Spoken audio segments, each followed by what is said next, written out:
There are toys, and then there are freak-out-worthy toys.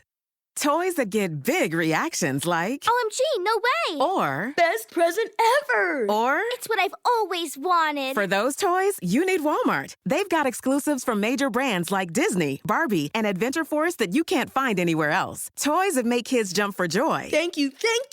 And make you a hero for giving them. Shop hundreds of exclusive toys. Yes! Welcome to your Walmart.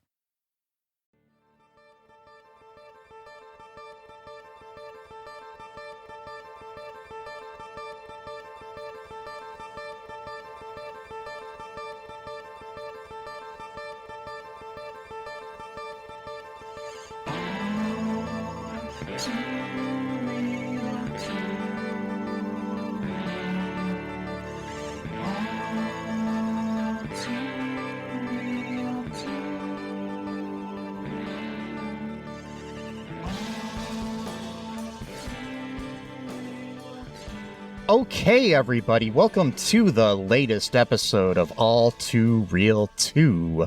My name is Michael E. Cullen II, and with me, as always, is... Sesame Strip Mall in Carta. You're not getting naked in a mall, are you? No, not this time. Okay, I mean, there was that one time. Yeah, I got a restraining order against the mall. I can't go in there for like 2 years at least, something like that. So, which is okay, because I don't really like malls anyway. No, nobody likes malls. Not anymore. They used to be fun. Yeah. We used to have arcades and shit. That was fun, but yeah. Yep. The good old days, back when they had arcades and Payless shoes and Radio Shack and... Oh, wait.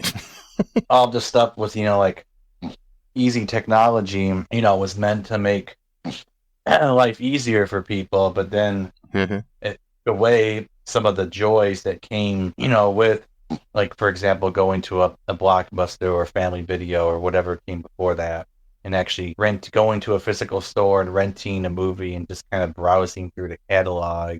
Yeah. Maybe buy candy from the front counter or going to the mall, because it was all sold as like, oh, you don't have to leave the comfort of your own home, and isn't that great, and all this stuff. And yeah, at first it was kind of like a nice, cool little novelty, and now it's like everyone has the same story about how they'll just spend like an hour browsing through Netflix, not even watch anything. They just spend the whole time browsing. So it's like, so how is that any different than going to the physical store and browsing through that for about an hour before picking your movie? But at least in that, you were actually physically at another place and you actually could interact with people. And I don't know, I've been having a lot of regrets lately about like technology of like how things are supposed to make everything easy for us, and it did, but there's kind of like a backlash to it. That was kind of a random tangent about strip malls, but it reminded me of the malls too. It does tie into this movie that we're covering, which is kind of by the fact that a lot of businesses close now, and when the moment that they're empty, they're taken over by a Spirit Halloween every year.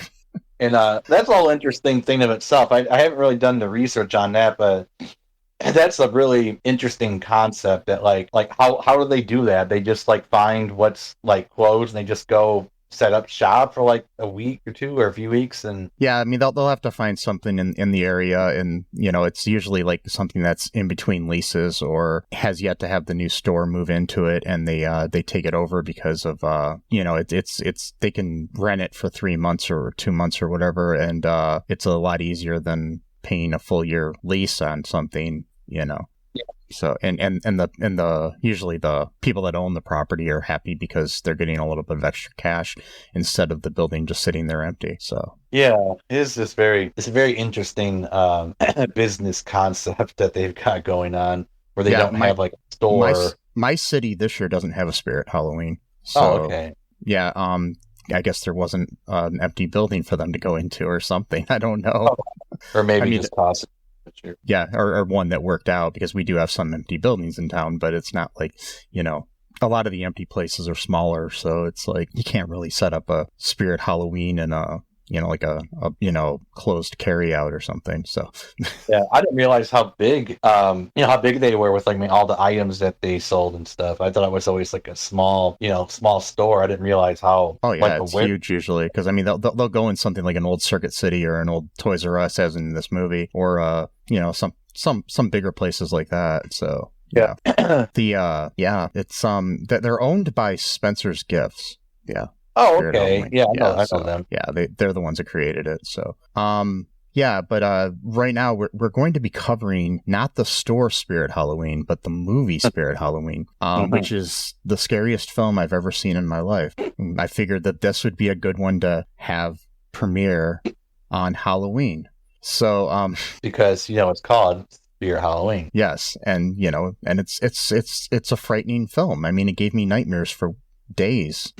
Either that or I ate something bad before I went to bed. I'm not really sure what, but maybe ate some what kind of cheese is it that gives you weird dreams? There's a specific type of cheese that's known to give you just like insane dreams.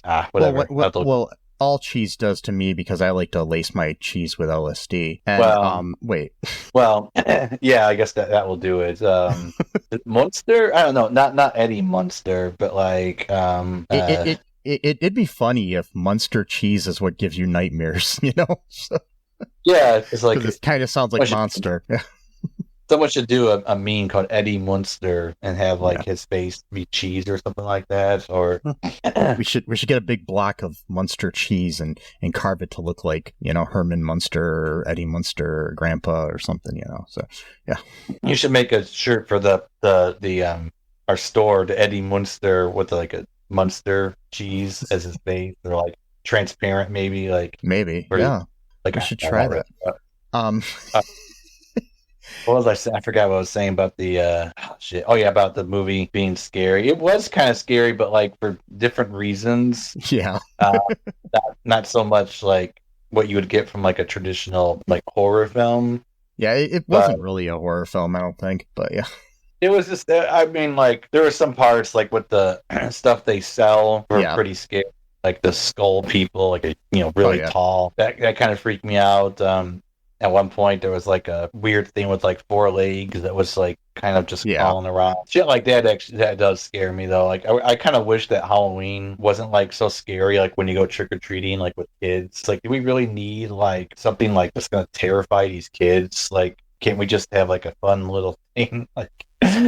Well, it just depends on what you do, There's and I think I like the fact that this movie exists. I mean, before we get into things, this is, I guess, my initial reaction that we usually start with is the fact that something like this movie is not so scary that you could probably watch this with your kid if you have kids, or your niece or nephew or whatever, and it wouldn't be that bad, Yeah, like I would say, it's not like watching Saw or Scream or something, No, no, I would never watch that. God, I hate those movies. The Saw movies. Yeah. The first one was all right, but all the other ones more gruesome. My little 5-year-old niece was obsessed with Scream because her dad let her watch it, which her mom, my niece, my great niece is the 5-year-old great niece. Her mom was really upset that the dad let her watch it. Yeah, she became obsessed with Scream, but now she's scared of it, so that's good. It's probably because she didn't really understand it at first, and then but she was getting kind of scary, like liking it, like in a weird way, like it's like you're supposed to like Cocomelon or something, not this, it's like Well, sometimes people actually like to scare themselves, and that's like part of like a human experience as well, where for some reason like we almost like to put ourselves in like a state of like pseudo danger, because I don't really know why. Maybe just to like hype us up, or maybe like prepare us for something scary that would happen in real life. Or I just noticed that like people will write stories that are supposed to be terrifying or whatever. Yeah, I mean the thing is with it, it's the adrenaline rush too of being scared that we actually you get a bit of a high off of it. So it's kind of a psychological thing that, it's because you get that adrenaline rush because you're trying to protect yourself. Yeah. But people get off on that too. So yeah, I know, it's like adrenaline junkies. Yeah, I know what you mean. Like I'm gonna go skydiving or whatever. I'm like, I don't know if I'd ever do that. Yeah, I almost did once just to try to get over my fear of heights, but yeah. I mean, I would have to like quadruple check to see if I actually had a parachute for real. Like actually more like 100 times check, and then. Because I saw this video on YouTube a few weeks ago where it was this guy who was supposed to be filming skydiving, but then he accidentally took off his parachute pack and put over the camera pack, and so he pretty much just fell to his death. Oh, and he's jeez. recording himself dying, and Yeah, I he's almost- like, "Oh my god," and stuff like that. That's scary. Yeah, I almost went went skydiving once with a friend of mine. He was in the 101st Airborne in the military, so he used to go skydiving all the time in the military. So he was going to take me one time, and but it's a different it's a different type of thing when you have like a mission at hand. So you're kind of thinking more about the mission as opposed to just skydiving. Yeah. You know what I mean? Your brain's kind of in like another place a little bit where you're thinking about that thing. So you kind of just jump, you're not really thinking too much about it. Whereas when you're skydiving, that itself is the mission. You know what I mean? So it's a little bit different, I think, psychologically. But I don't know if I'd ever do it. But anyway, I'm going off on like tangents. Yes.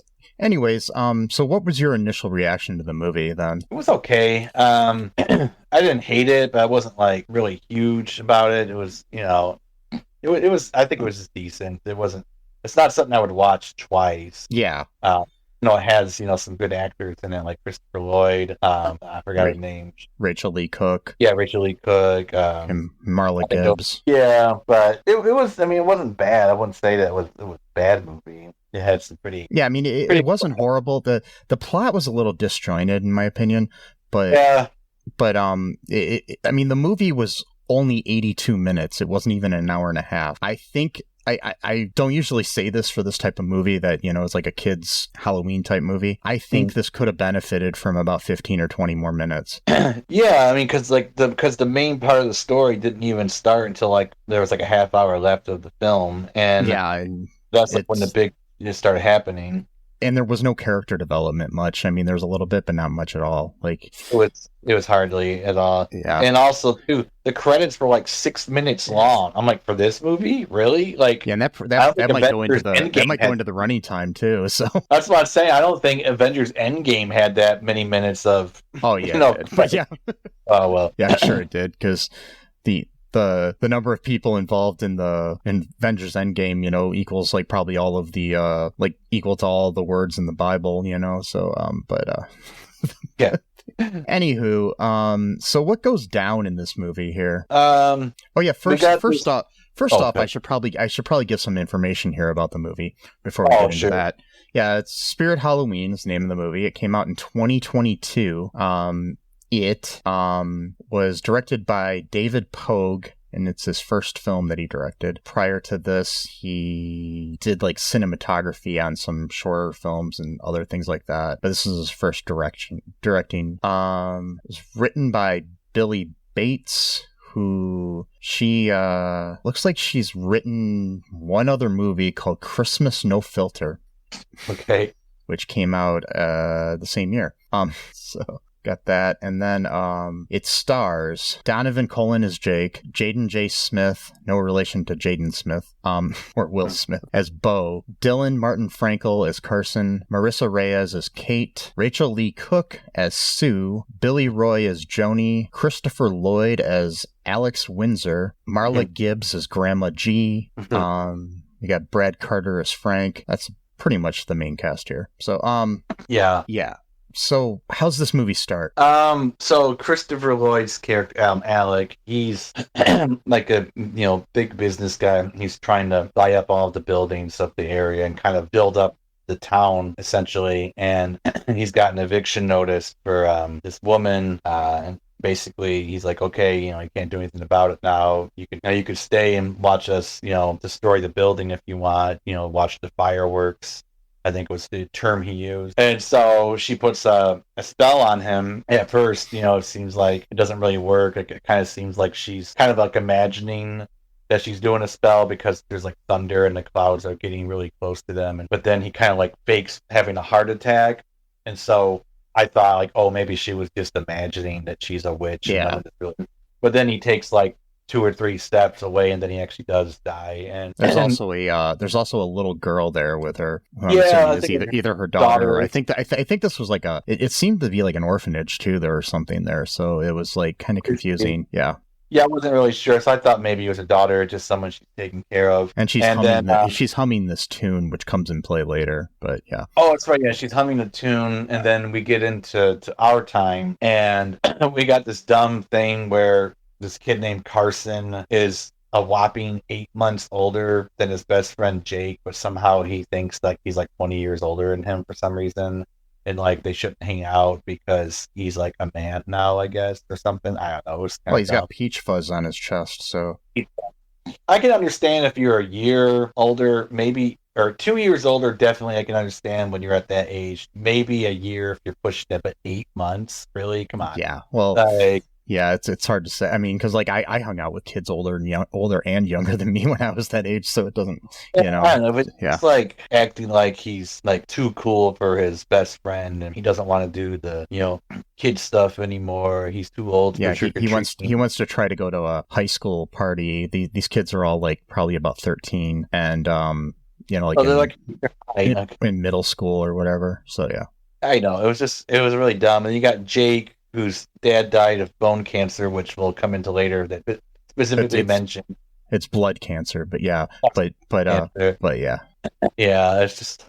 And so Jake's got a stepfather. The whole like I don't like my stepdad. He's not going to replace my real dad. Type of thing or whatever. Even then, they don't really go into that too much either. It's just kind of like like, oh, I don't like him very much, and that's it. Like there's no real conflict involved. It's just that's a lot of this movie. There really is no like that kind of. It's like everything's like very surface level, very shallow.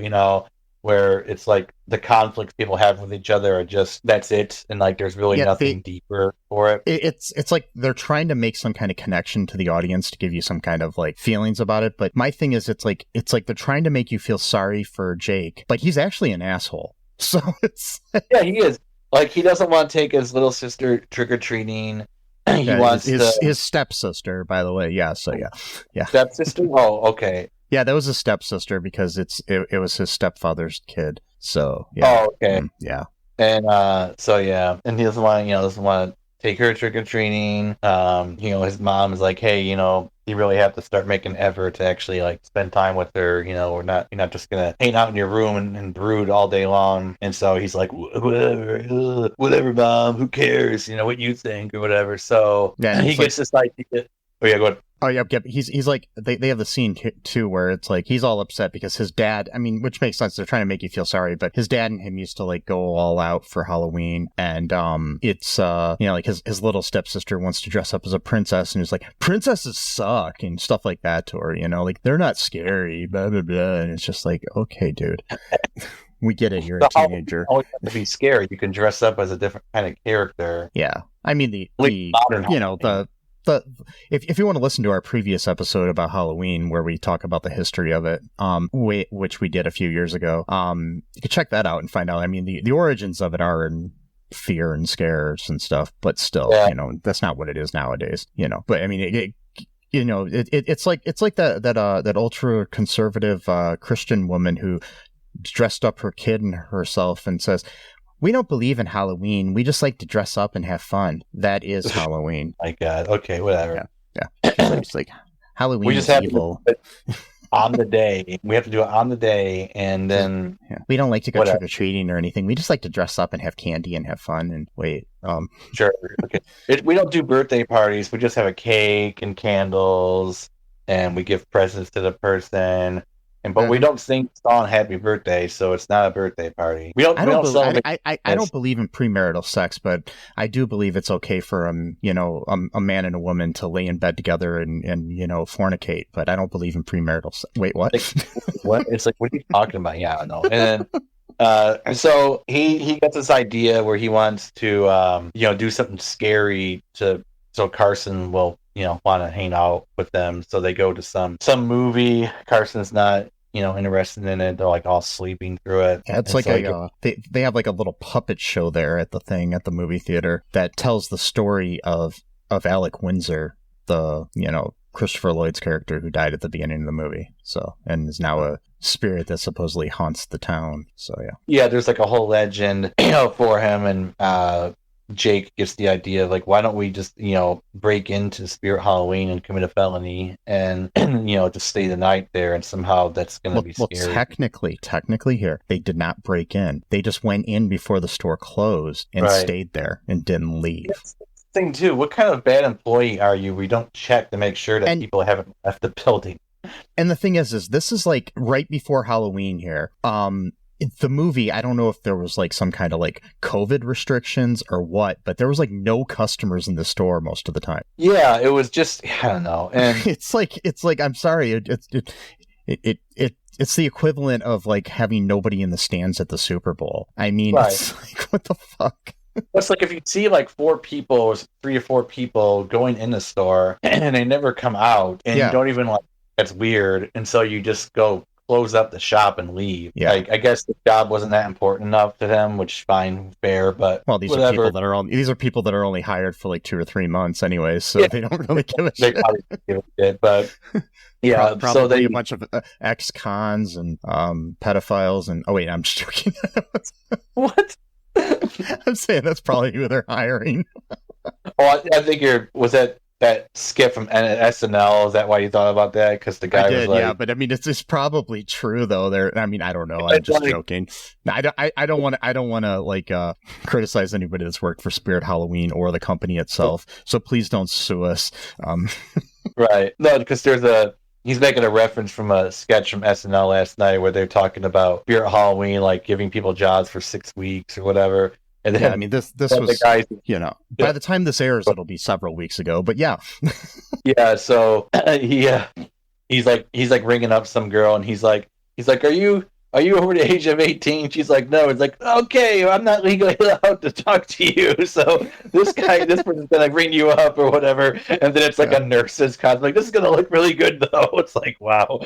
Oh boy. But so they hide. Yeah, they hide, and then they get out of their casket and whatever else they're hiding in, and just the plan, I guess, is just to stay there. I guess, I don't know, like just play around with the toys. Yeah, and, I don't know, whatever. Which would be kind of fun. I mean, it's kind of like it reminded me in a way, where you're staying overnight, even though this was a different thing where this guy was cleaning the place. But do you ever see the movie Career Opportunities where Frank Whaley's in like a guy cleaning Target and he's in there all night and Jennifer Connelly's in it? It's a good movie. No, I haven't seen that one. Highly recommend that movie. It's good. All right. I mean, it could just be that, when I first saw it, I think that was one of the first times where I was like, I like girls because Jennifer Connelly was so hot in it. But anyways, so funny. They stay in there and they start playing with all the products and animatronics in the store and stuff, and there's like a little fortune teller thing, and it starts to come to life with the voice of Christopher Lloyd. Yeah, they're asking that questions like how, I don't even remember what they're asking, but they basically one of the last questions was something about, is Alec here? Is he? Yeah. No, it was, is he here to haunt us or just hang out or whatever? Yeah. And then it says, I'm like, well, you gave it 2 questions, so how do you know what the answer is from it? It's like the people when I used to work in concession stands, and I would ask them when they got a hot dog, and I was like, "Do you want any? Do you want ketchup, mustard, or relish with that?" And they'd be like, "Yeah." And I'd be like, "Which ones do you want? Do you want all 3? Do you want just 2 of them? Do you want?" Right? It's like, yeah. I'm like, no, it's not. When you're not answering the question, like, not being clear.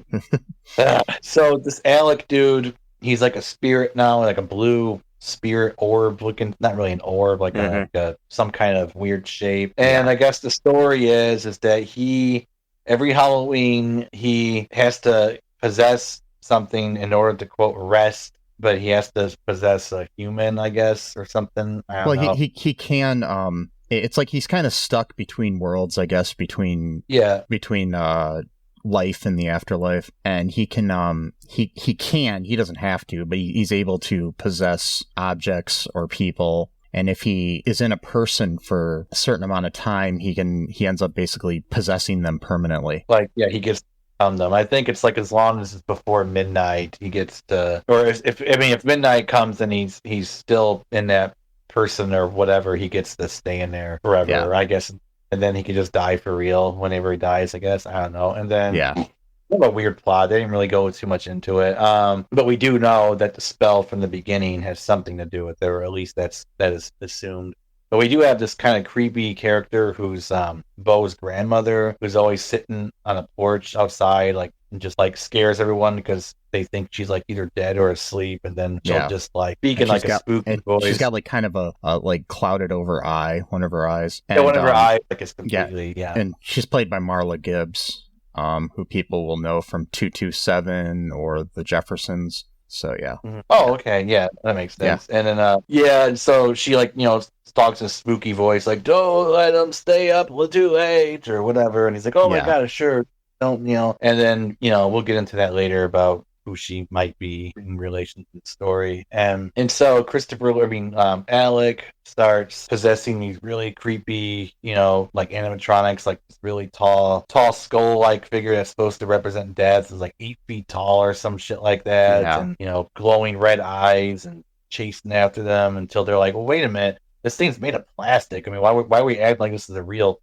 creature, so they like, so they end up like beating up, knocking off the head or whatever of it. It was interesting. You got like a B plot where she's supposed to be going to like a high school party, but then Kate, her character's name is Kate. The actress is Marissa.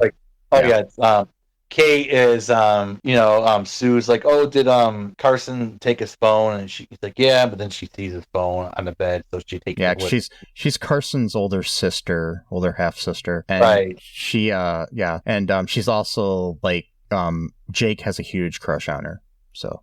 Yeah, so we got that, very mini character development that pretty much goes nowhere, but and which is fine, it's not that kind of movie.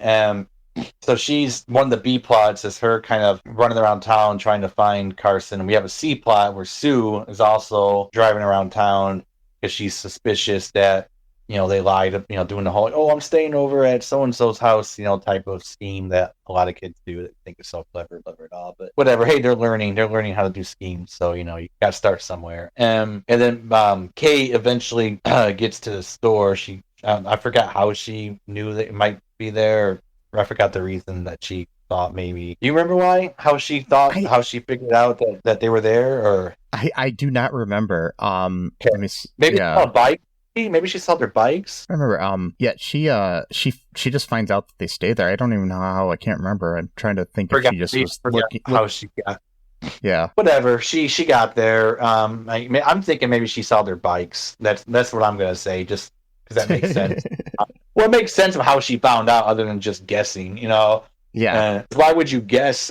I mean, like, that's a weird, unless the town is just that small where there's just not much going on, I guess, you could just go ahead and just, throw a Hail Mary and just hope that maybe that's the truth. And she checked everywhere else and we just didn't see it. I mean, that could be, because the movie would have been like 2 hours if that were the case. And so just her walking around town and then Sue driving around town. That's the whole movie. And then they all die inside Spirit Halloween store. No, it didn't happen. But Kate ends up, because the doors are locked, obviously, because they're closed. So then she goes on top of the building and goes through like one of the chutes or whatever. I don't know if it's fire escape or I'm not sure what it is. Yeah, I think it's might be like a skylight or something or fires. Yeah. And so she, they find her, and at this point, Alec is pretty much just like terrorizing them with his various possessions. Like I said, the death guy, they end up knocking his head off. He possessed a few other things. At one point, he possesses this weird looking wraith.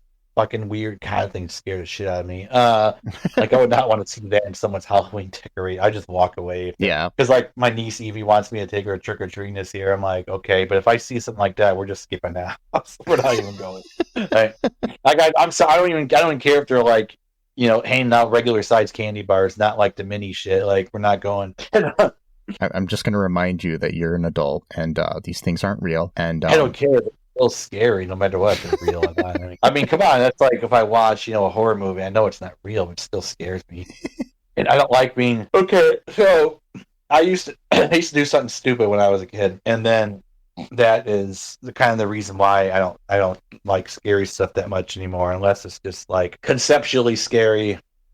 It's fine. Those type of horror movies where there's not a whole lot of violence, it's the concept of the movie that's scary, which I'm okay with. I don't like blood, guts, and slashing, jump scares. I don't like that stuff. And the reason why, I think, is because when I was a kid, all the way going up to maybe when I was like 13, 14, I would intentionally try to force myself to have scary dreams. Sometimes, not all the time. And then sometimes it would work, and I would end up having a terrifying dream.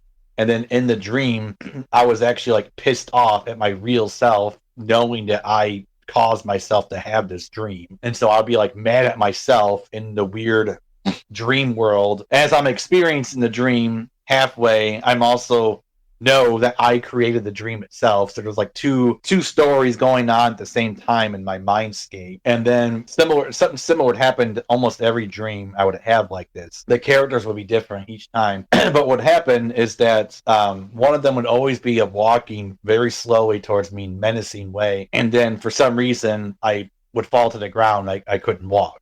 And I would, like every single time this happened, I couldn't walk, and I could crawl barely at all. You know, that's probably why I was probably having sleep paralysis at this time going on. So my body itself was probably rigid and couldn't move. Yes. So in my dream, the similar thing is happening. So then I did this for about 8 years, starting when I was like 5 or 6 years old. I started doing this to myself for no apparent reason. I wasn't into scary shit. I wasn't into like those kind of movies or stories, and for some reason, came in, and I thought, okay, great, maybe I'll just force myself to have horrifying dreams for no apparent reason. So basically, though, I would do that. So now when I see shit in real life, like Halloween decorations that are super scary, it's like, I don't want anything to do with those at all. Just want to leave them. I used to have a recurring nightmare when I was a kid, up until I was in high school, where I was in a woods being chased by a giant rabbit, like a rabbit that was like taller than the trees. And weirdest thing, the last night I had it was the night before I got cast in the play Harvey, which is about a 6 foot tall invisible rabbit. Wow. Maybe that's what ended the cursed dream, because then you got to be in the play, and you're able to then consciously defeat your fear of the giant rabbit through the play, which then meant... Because I used to have another dream. So sometimes I would have scary dreams without even trying to, as almost like an after effect of me intentionally making myself have scary dreams. And then I was like 6th grade, around 12 years old at this point. I would have this reoccurring dream for that entire school year where a vampire was choking me to death. Not biting me, always choking me for some reason. And I'd wake up with like my arms like literally across my chest, like not around my neck, across my chest. And I would scare the shit out of me. And then finally, towards the end of the school year, around like March or early April, at this point, I was actually sleeping out on the couch outside of my bedroom, because for some reason I thought that would not be as scary. I don't know why I thought that, whatever. And then I killed the vampire in the dream, and then I never had the dream ever since, like, 30 years later. It's interesting. Anyway, that's a weird tangent. So in the movie then, we have, like Kate shows up and she's gonna try to help them. They end up somehow trying to escape, and they go into the back room of this old Toys R Us that's now a Spirit Halloween, and they find this like hatch that they can go into, and it takes them underground into this huge cave under the store. Oh, it's like, what? I mean, I'm not sure about all Toys R Us's, but I always assumed all Toys R Us's had a big random cave underneath them. I don't know about you, but keep all the good toys, Yeah. The good shit, they all the crappy shit they put out front, but you have to ask, and then if you ask, they know that so they're legally required. It's like, to take you down to the cave. Do you have the new Transformer in the back? And they're like, yeah, come with me. I mean, that's what I thought when I was a kid when Back to the Future 2 came out. My neighbor's mom told him that they sell the hovercrafts from Back to the Future 2 in the back in the warehouse area, but you can only get it if you ask them, and then they'll sell it to you, but they don't have it up front. And I believed that for like a year. I was like, oh my god, they actually sell the hovercrafts. But now they've actually built hovercrafts that, I mean, they're not as good as the ones in the movie are, but they don't really float per se. Well, they're like powered by flame, like sometimes through not flames, but sometimes through like like magnetic or something like that. I forgot. I saw something where you mean the hoverboard. They do have hoverboards, but they're not really hovering. They're not. Yeah. they're kind of like powered by something like. Yeah, they're basically like a Segway without the top of it or something. But anyway, so so they're underneath in this cave, and they have this, the Alec Windsor comes through like he's dressed up as different characters. He ends up coming in as that really creepy wraith thing underneath the ground, and they end up melting him with a can of Raid and some fire that Bo has, because Bo's like really into chemistry, so he understands how that shit works. Yeah, they tried to give him a personality.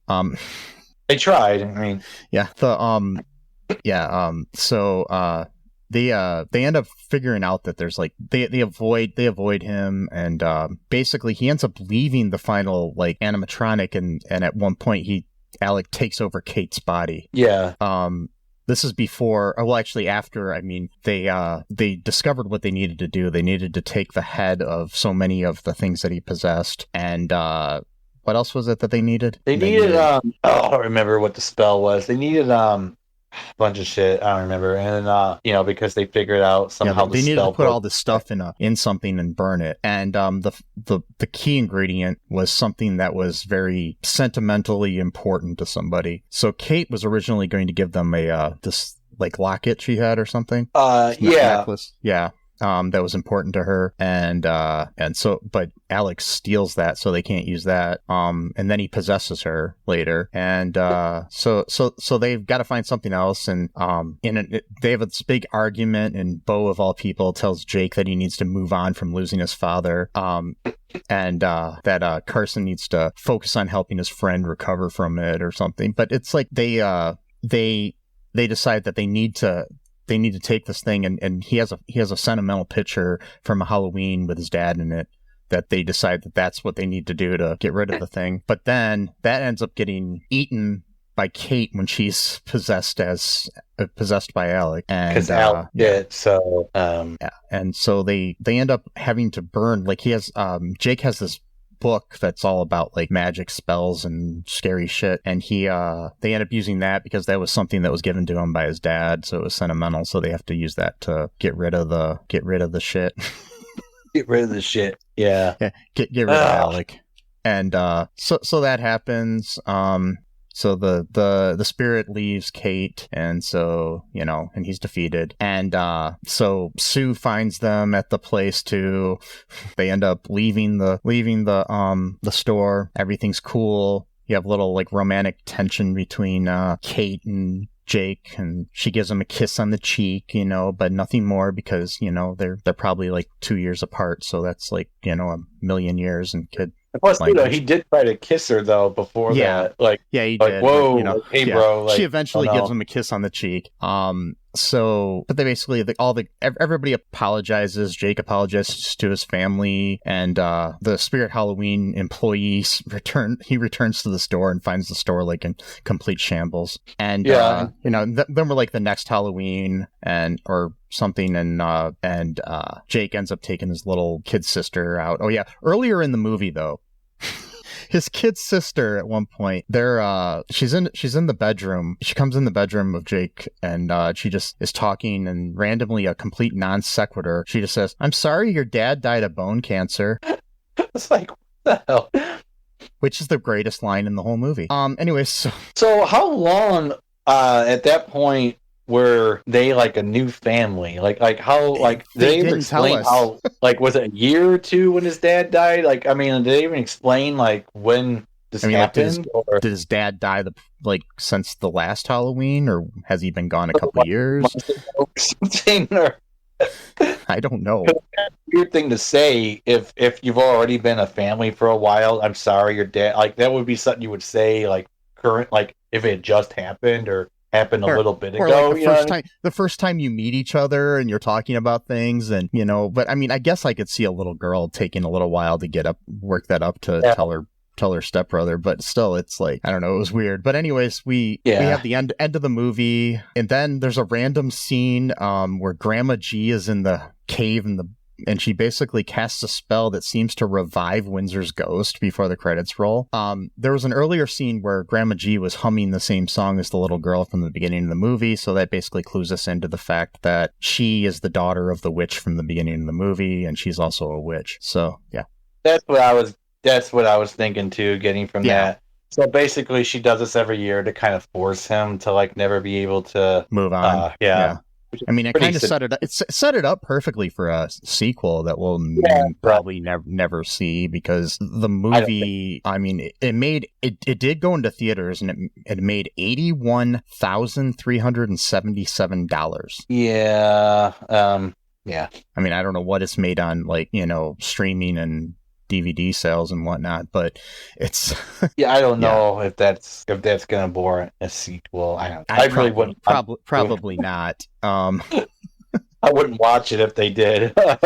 No, personally, I'd be like, I mean, okay. It's like they kind of wanted to like make this movie something like a Goonies or something like that, but it didn't really work, you know? So it was like a Goonies or Stand By Me sort of thing. Yeah. And also the cover almost looked like they were ripping off Stranger Things a little bit too. Probably because that was pretty popular at the time. So when this came out. So, and I mean, it had this like 80s feel, except for it took place in 2022. So it was like. Right. No, exactly. I don't know, man. It was okay. It's just, I don't know. I mean, it's something I could probably see my great niece like enjoying, you know, my 5-year-old great niece maybe liking it now in a year or two or something. But but honestly, you know, if you want a kid to see something better, you know, have them watch an old 80s movie that's better than this. Like, I'm not a huge fan of Goonies, but Goonies is better than this. So it's like. Yeah, no, it is. Yeah, I was never like a Goonies guy. Like, I never saw told somebody that the other day, and they looked at me like I killed their grandma or something. You know, it was like. It's like, I don't know. It's like everyone's got this like almost weird, like religious devotion to this movie, and I'm just like, I just don't like it. I don't really see why people think it's like the greatest thing in the history of cinema. And I'm like, I mean, okay. There's so many movies like that where everybody's like, oh, this is such a great movie, and I'm just like, half the time I play along and say, yeah, it's so good, yeah. Well, the thing I've been doing lately for a lot of things, I don't know why I've just thought of it now. I'll just say something like, yeah, that's interesting. Like, I'm not really agreeing or disagreeing. I was like, yeah, that's really interesting. You know?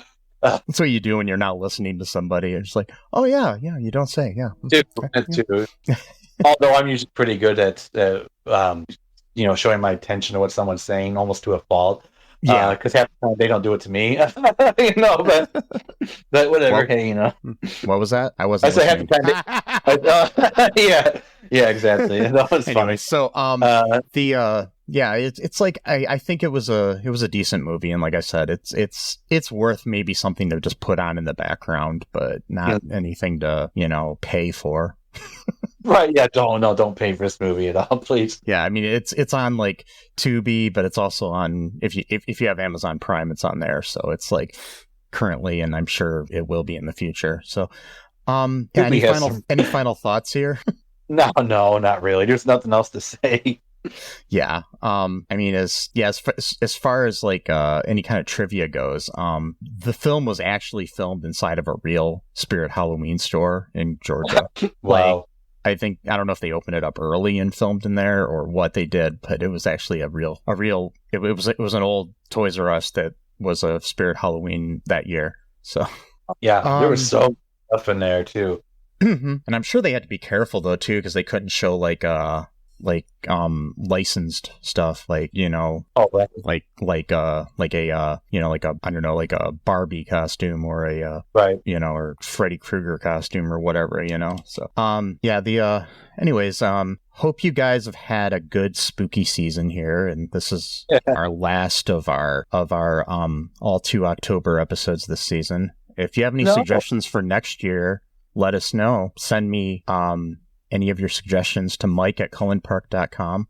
Also, go to all2real2.com and check out our show, you know, everywhere that you can listen to it. Give us a 5-star review anywhere you can. Comment on the episodes anywhere you can on YouTube or on Spotify. Just keep us in the algorithm, people. The Al Gore rhythm. Yes. Because Al Gore, he's got the rhythm. I'm pretty sure he doesn't. Anyway, so the... No, he does. He invented the internet. Come on. Oh, yeah. Actually, and that's a myth. I invented podcasts. No. Yeah. Just for anyone who might be younger than the age of 50. Yeah, he did not. Me and Mike are kind of in the, we be old. Somewhat, no. somewhat older side of things. Not really old, but we're kind of. So Al Gore was a politician from like the 90s up to the 2000s, and there was this talking point that he claimed that he invented the internet, but he never actually said that. Someone who was making fun of him on the other side of the political spectrum said that he said he invented the internet, but never actually said that. And so for years there was like this running joke where it's like, oh yeah, you're the Al Gore claimed he invented the internet, and it's like, no, he never did. And what I've heard is like he invented the hoverboard, and that if you went into the back of the store and you wanted to buy one, you'd actually get it handed to you directly from Al Gore. Yeah, like he would drive or fly all the way, which is weird because he made that movie about climate change. He was flying all over the world, but no, just to deliver hoverboards to people. But no, he would just travel on the hoverboard from city to city. Yeah, he would just, recharge it when he needed to, and puts the miles on it, for sure to get to. But that's okay. Good. He broke it in, hoverboard. Yeah. Anyways, hope you guys enjoyed this episode. Hope you have a good spooky Halloween tonight if you're listening to this on the day, or if you're listening to it afterwards, have a good rest of the year. And like I said, check out our website. Tell people to listen to the show, share the episodes, do all the stuff, check out the social medias and all that good stuff. Comment, tell me that you think I'm ugly, even though you can't see me. I like to hear it. Anyways, folks, just remember one thing, that I love you. Sesame loves you. Yeah. I'm sorry your dad died of bone cancer. Free Palestine. Trans lives are human lives. Happy Halloween. And until next time, bye-bye. Thanks for listening to All Too Real 2 podcast, a Cullen Park production. Produced and edited by Michael E. Cullen II. Music by Matthew Hawes. Subscribe and share the show. Visit us at cullenpark.com.